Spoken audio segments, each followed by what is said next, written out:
प्यारे बच्चों, हमने पिछले वीडियो में आपको पहले लेसन द इंचेंटेड पूल के सभी पैसेज के प्रश्न उत्तर करना सिखाया था। आज हम सभी बच्चों को इस पार्ट के 25 वर्ड के क्वेश्चन आंसर करना सिखा रहे हैं। चलते हैं आज हम लोग 25 वर्ड के क्वेश्चन आंसर में। लेसन का नाम द इंचेंटेड पूल और इसके राइटर है सी राज गोपालाचारी, चक्रवर्ती राज गोपालाचारी।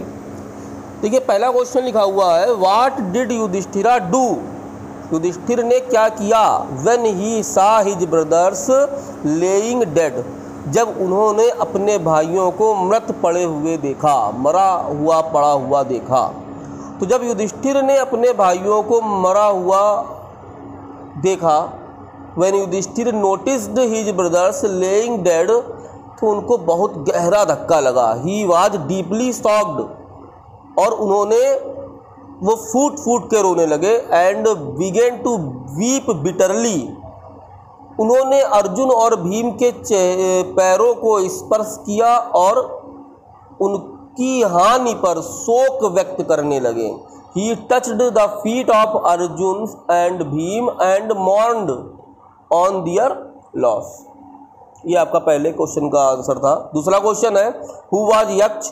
यक्ष कौन था? Why did he take the form of Yaksha, और वह यक्ष का रूप रखकर क्यों आया था? एक क्वेश्चन और भी है जो 2015 में इसी की तरह आया था, यही क्वेश्चन था, बस थोड़ा सा उन्होंने इसका रूप चेंज कर दिया था। Who is reality was the यक्ष and Y did he come?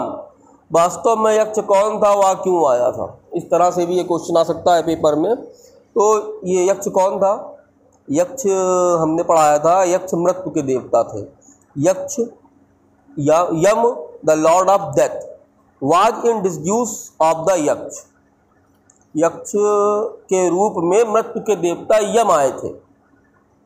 He took such form with a view to test Yudhishthira the Dharmaraj. He intended to test his patience, kindness, love for his kids and kinds and intelligence। मतलब ऐसा उन्होंने धर्मराज युधिष्ठिर की परीक्षा लेने के उद्देश्य से किया था। उनकी इच्छा थी कि वे युधिष्ठिर के धैर्य, दया, सगे संबंधियों के प्रति उनका प्रेम व बुद्धि की परीक्षा लें। तीसरा क्वेश्चन है, why is mind described as swifter than wind? मन को हवा से भी अधिक तीव्रतर क्यों कहा जाता है? इस प्रश्न का उत्तर हमने आपको इसी पाठ के एक पैसेज में बताया था कि मन की गति हवा से तीव्र है, क्योंकि वह क्षण में बहुत ही दूर सितारों से भी आगे की उड़ान भर लेती है। उसमें सोचने की गति निर्बाध होती है। और हमने जो पैसेज में आपको आंसर बताया था, तो हमने बताया था कि मन की गति को मापा नहीं जा सकता है, परंतु हवा की गति को मापा जा सकता है। तो इसमें आंसर आप लिख देना, mind is swifter than wind because it soars far away beyond the stars in no time. Its power of thinking is without any obstacle. Question number चौथा, how can learning be a friend to a traveller? ज्ञान यात्री के लिए किस प्रकार मित्र के समान होता है? तो ज्ञान से ही मनुष्य विपन्नता से बचता है, वह व्यवहार के अच्छे ढंग सिखाता है, उसी से आपके दुख के दिनों में आप बुद्धिमानी से निर्णय लेने में सहायक होते हैं।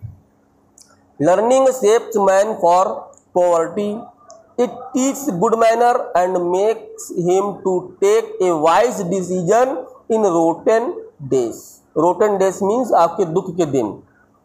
क्वेश्चन नंबर 5वां है, how according to Yudhishthir can a man become happy and rich? बहुत इंपॉर्टेंट क्वेश्चन है।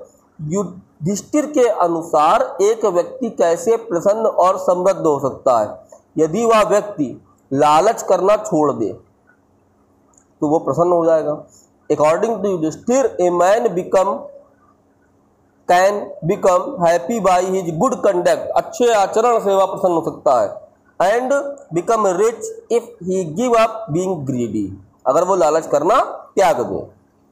क्वेश्चन नंबर 6वां, what does it mean what if we give up anger we will never sink into sorrow.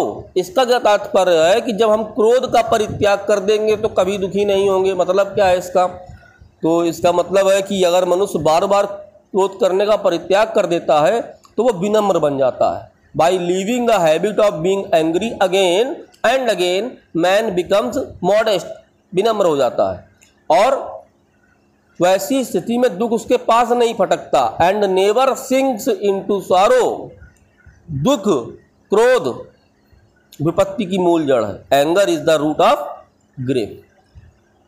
इस तरह से आज मैं आपको केवल 6 प्रश्नों के उत्तर करना हमने आपको सिखाया है। आप इन 6 प्रश्नों के उत्तर करें और अगले नेक्स्ट वीडियो में मैं इसके शेष बचे हुए 5 क्वेश्चन भी करना आपको बता दूंगा।